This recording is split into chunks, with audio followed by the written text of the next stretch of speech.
안녕하세요. 미나 애플파이 엄니나입니다. 요새 더워 죽겠는데 열불나는 황당한 뉴스를 봐서 오늘 이 이야기를 하지 않을 수가 없네요. 바로 아이치 트리엔날레에서 소개된 평화의 소녀상 강제 철거에 대한 이야기입니다. 며칠 전, 그러니까 2019년 8월 1일부터죠. 일본 아이치현 나고야에서 아이치 트리엔날레가 열리고 있습니다. 참고로 비엔날레는 2년에 한 번 열리는 미술 행사이고 트리엔날레는 3년에 한 번 열리는 미술 행사인데요. 아이치 트리엔날레는 2010년부터 시작해서 올해로 4회째를 맞이했고 평균 방문객이 약 60만 명 안팎, 올해는 30개국 60여 개의 아티스트 팀이 참여한 국제적인 예술 행사입니다. 이 트리엔날레에서 열리는 기획 전시인 표현의 부자유전 그 이후가 아이치 문화예술센터에서 열리고 있는데요. 이 전시에 소개되는 작품들이 어떤 거냐면 정치적인 이유로 일본 공공미술관에서 전시를 거부당하거나 전시 중에 철거당한 작품 17점을 모아서 전시한 전시회입니다. 이 중에는 김석영, 김은성 부부 작가의 작품인 평화의 소녀상도 포함이 되어 있었는데요. 이 작품은 2012년도에 도쿄도 미술관에서 축소 모형으로 전시되었다가 관람객들의 큰 반발을 사서 나흘 만에 철거되었습니다. 이번 전시에서 처음으로 온전한 형태로 전시가 되었는데 결국 3일 만에 이 역시 철거되었습니다.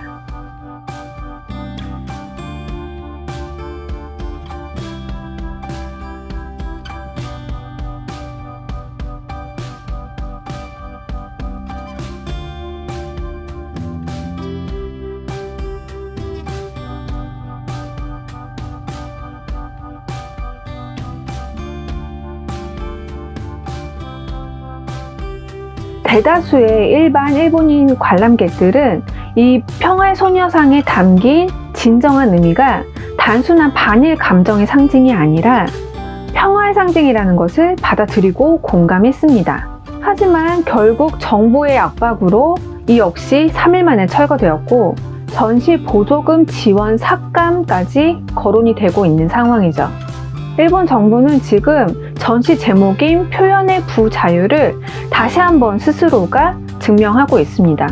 지금 전시가 열리고 있는 나고야시의 시장인 카와무라 다카시의 발언도 정말 어이가 없었는데요. 아무리 생각해도 일본 국민의 마음을 짓밟는 일이라면서 세금을 써서 해야 하는 전시가 아니라고 말했습니다. 사실 안타깝지만 우리 미술계에서도 이런 비슷한 사례가 있었는데요. 지난 2014년이죠. 광주 비엔날레에서 홍선남 작가의 세월 5월이라는 작품이 출품되었는데 그 작품 안에는 박근혜 정부를 비하하는 내용이 담겨 있었습니다. 그 때문에 보수 집단의 반발이 굉장히 강했었고 결국 정부의 압력에 의해서 아예 전시 오프닝을 하기도 전에 철거되는 그런 사건이 있었죠. 그때도 비엔날레에는 국민의 세금이 들어가기 때문에 정치적인 작품은 나와서는 안 된다는 의견이 있었습니다. 자, 국민의 세금이 들어간 전시에는 정치적인 작품이 나오면 안 된다 라는 그런 의견에 대해서 여러분은 어떻게 생각하시나요?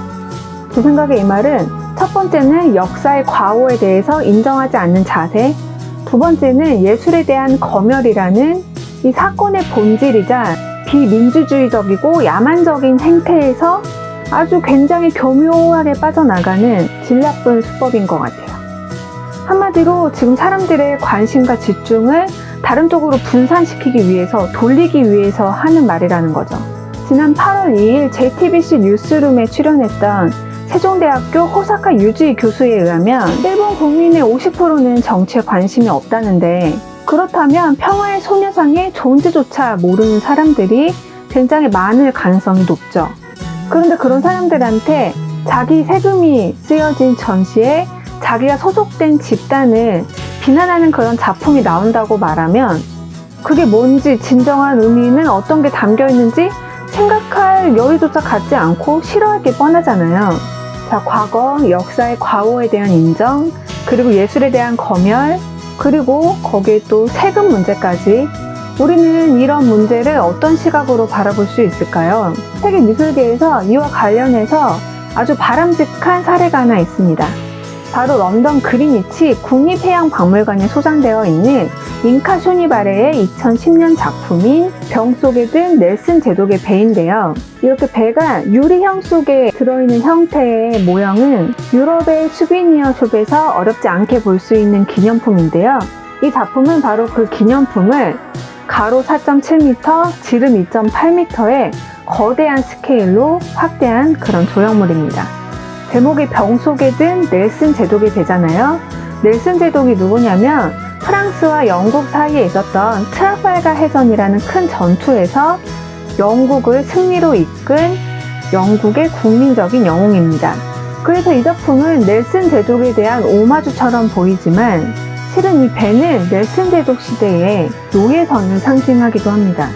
트라팔가 해전 당시 영국은 어마어마한 식민지를 거느리고 있었죠. 아프리카에서 노예들을 짐짝치듯이 이렇게 배 안에다가 차곡차곡 쌓아가지고 와가지고 그 배 안에서 질식해서 죽은 사람들은 버리고 살아남은 사람들은 데리고 가서 아주 노예로 많이 부려먹었던 야만적이고 비윤리적인 그런 끔찍한 비인간적인 짓을 많이 저질렀단 말이에요. 이 작품은 영국의 식민지였던 나이지리아 출신의 영국 아티스트인 잉카 쇼니바레가 만든 작품인데요. 넬슨 제독 시대에 영국이 승리에 도취돼서 부유한 강대국, 제국을 건설하고 있는 동안에 그 이면에는 아프리카 노예들의 수많은 희생과 착취가 있었음을 날카롭게 지적하고 있는 거죠. 자, 과연 이 작품에 대한 영국 정부와 국민들의 반응은 어땠을까요? 이 병 속에 든 넬슨 제독의 배는 영국 왕립예술 상공업진흥회 지원으로 런던 트라팔가 광장 4번째 좌대에서 2010년부터 2012년까지 전시되었습니다. 참고로 트라팔가 광장은 아까 설명드린 트라팔가 해전의 승리를 기념하기 위해 조성된 런던의 대표적인 관광지인데요. 제국주의 시대의 영국의 승리를 상징하는 광장에서 바로 그 영국의 제국주의 시대를 디스하는 작품이 버젓이 1년 6개월 동안이나 전시가 되었던 것이죠. 전시가 끝나고 판매를 위해서 공개된 작품의 가격은 65만 파운드, 지금 환율로 하면 약 10억 원에 가까운 금액이고 한국인 콜렉터가 여기에 2배나 해당되는 금액을 지불하고 작품을 구매하려고 시도했지만 무산됐습니다. 영국 국민들이 힘을 합쳐서 이 작품을 지키려고 무진장 애를 썼기 때문이에요. 결국 영국 정부가 이 작품을 구매했는데 영국에는 정부가 좋은 예술 작품을 구매할 수 있도록 도와주는 아트펀드라는 기금 단체가 있어요. 그 아트펀드에서 퀵스타터라는 굉장히 유명한 크라우드 펀딩 사이트가 있죠. 크라우드 펀딩을 진행했는데 그렇게 해서 국민들의 자발적인 기금이 모였는데 그 돈이 작품 가격의 절반 정도에 해당하는 36만 2,500파운드였습니다. 어디 그뿐인가요? 잉카 쇼니바레는 이 작품 이외에도 영국이 지금은 선진적인 민주주의 국가임을 자처하고 있지만 과거에 저지른 비윤리적이고 비인간적인 시절이 있었다는 것을 상기시키는 작품을 계속 자꾸만 만들어내는 그런 아티스트란 말이에요. 한마디로 잉카 쇼니바레는 영국을 자꾸 디스하는 작품을 만드는 영국 아티스트인데 오히려 영국을 가장 대표하는 아티스트로서 아주 활발하게 활동을 하고 있고 심지어는 영국 여왕으로부터 훈장을 2번이나 받았습니다. 어떤가요? 참 바람직하죠?